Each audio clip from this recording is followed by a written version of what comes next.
The Supreme Court of India has issued Pan-India directions aimed at strengthening road safety, including a ban on parking heavy vehicles on expressways and national highways.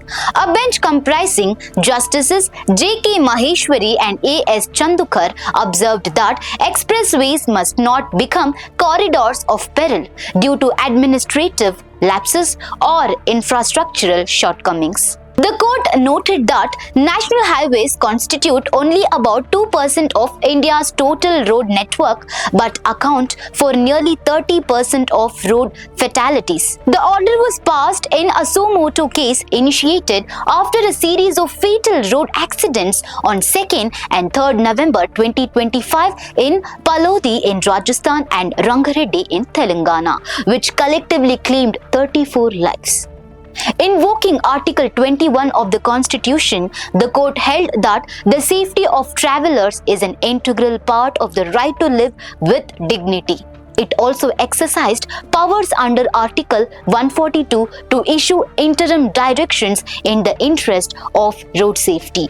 The Supreme Court directed that no commercial vehicle shall park or stop on any national highway, carriageway or paved shoulder except at designated bays, laybys or authorized wayside facilities.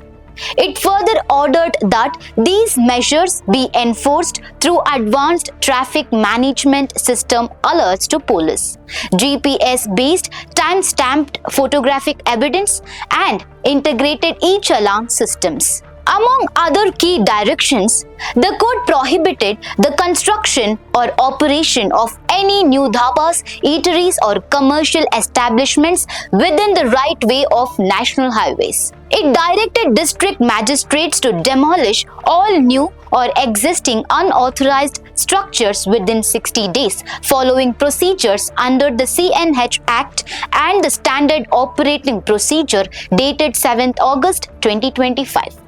The court also ordered that no authority shall grant or renew any license, NOC or trade approval for any site within highway safety zones without prior clearance from the National Highways Authority of India or the Public Works Department.